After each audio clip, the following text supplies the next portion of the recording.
Market Channels Global Supply Chains. Apa itu market channels?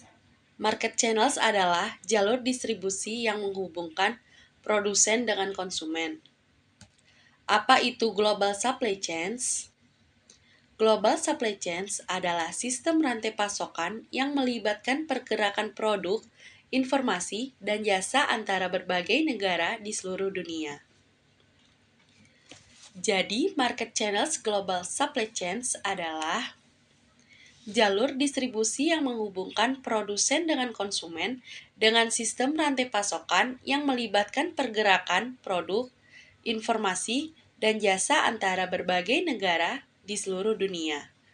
Ini mencakup semua tahapan dari produksi hingga konsumen akhir, melibatkan sejumlah besar pemasok, produsen, distributor, dan pelanggan yang terletak di berbagai lokasi geografis.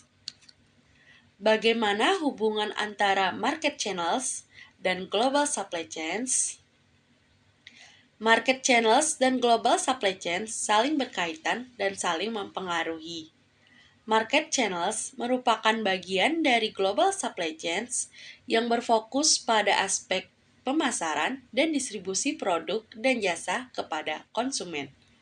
Market channels memberikan informasi mengenai kebutuhan, preferensi, dan perilaku konsumen yang dapat digunakan oleh perusahaan untuk merancang dan mengembangkan produk dan jasa yang sesuai dengan pasar sasaran. Customer value creating global process adalah kapasitas untuk meningkatkan penilaian sesuatu agar sesuai dengan harapan tertentu. Proses ini terdiri dari 1. Market Channels Management (MCM) atau manajemen saluran pasar, yaitu terus-menerus meningkatkan perolehan masukan dan transformasi terkait output melalui integrasi output. 2. Product Development Management (PDM) atau manajemen pengembangan produk. Pengembangan inovasi pelanggan baru, pengembangan solusi baru, dan penyegaran kembali pelanggan lama. Solusi sangat penting untuk mencapai kepuasan pelanggan yang bersifat sesuai dengan harapan pelanggan. 3. Customer Relationship Management (CRM) atau manajemen hubungan pelanggan.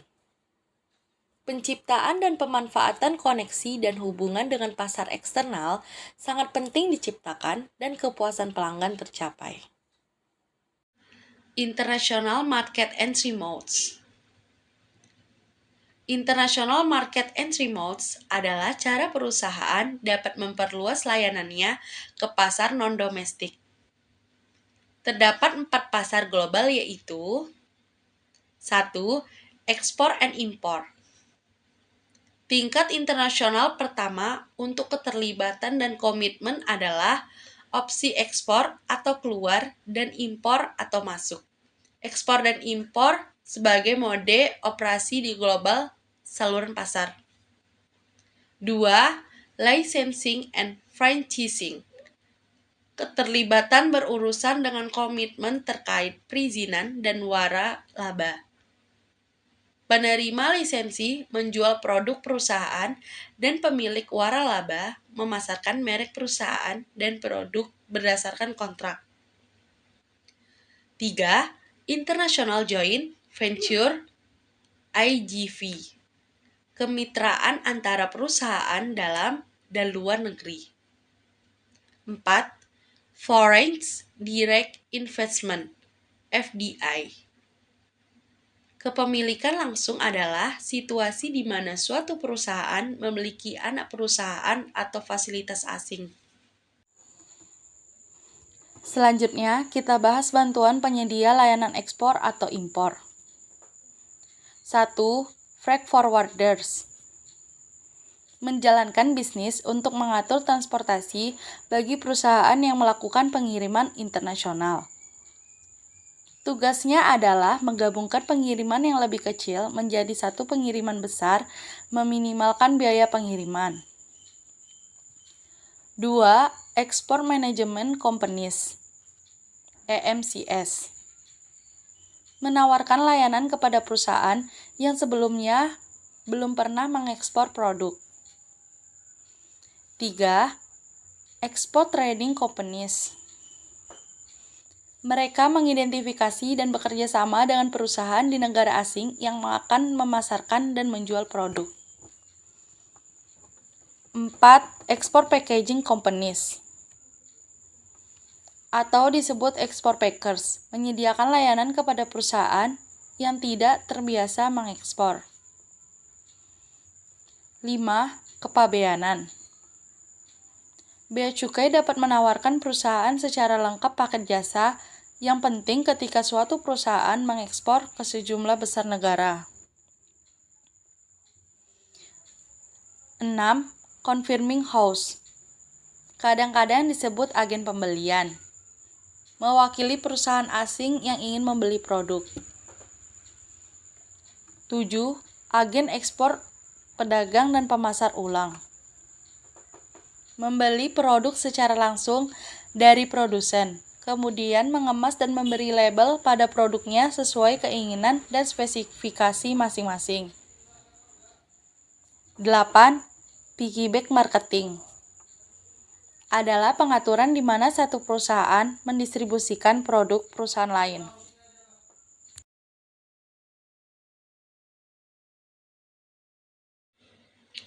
Hambatan dalam market channels global supply chains melibatkan sejumlah tantangan yang dapat mempengaruhi efisiensi dan efektivitas rantai pasokan global.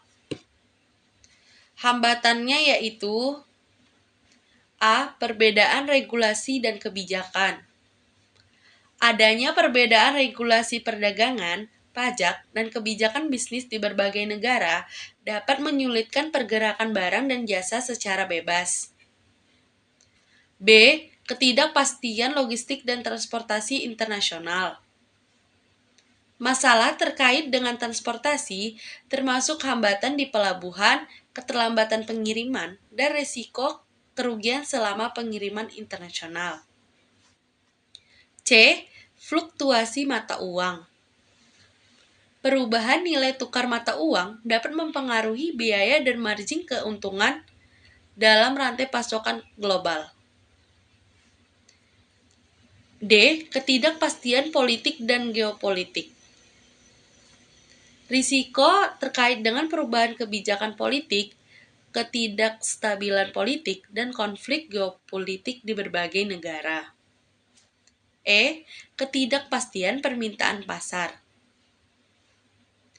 Kesulitan dalam meramalkan dan menyesuaikan perubahan permintaan pasar global yang dipengaruhi oleh faktor ekonomi, sosial, atau politik.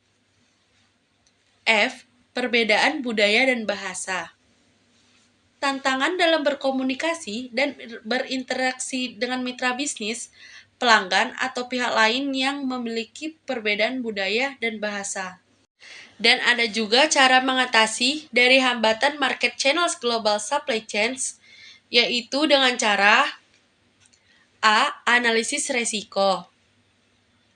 Lakukan analisis resiko secara menyeluruh untuk mengidentifikasi potensi hambatan yang mungkin muncul dalam market channels global. Tinjau aspek-aspek seperti regulasi, logistik, geopolitik, dan fluktuasi mata uang. B. Pemantauan lingkungan bisnis global. Tetap up to date dengan perkembangan di tingkat global yang dapat mempengaruhi rantai pasokan, termasuk perubahan regulasi, kebijakan pemerintah, atau kondisi pasar di berbagai negara. C. Pemantauan logistik dan transportasi. Lakukan pemantauan yang cermat terhadap proses logistik dan transportasi internasional. Identifikasi potensi hambatan seperti keterlambatan pengiriman atau risiko kerugian. D. Analisis kesiapan terhadap krisis. Siapkan strategi untuk menghadapi krisis atau peristiwa mendadak yang dapat mempengaruhi rantai pasokan global. Ini termasuk perencanaan risiko, tanggapan cepat, dan pemulihan. Pemahaman budaya dan kebijakan lokal. Memahami perbedaan budaya dan kebijakan lokal di berbagai negara membantu dalam mengelola aspek-aspek seperti komunikasi, pemasaran, dan kepatuhan hukum. Evaluasi kinerja secara berkala. Lakukan evaluasi kinerja secara berkala terhadap seluruh rantai pasokan. Tinjau Key Performance Indicator (KPI) untuk memastikan bahwa market channels berjalan sesuai dengan rencana.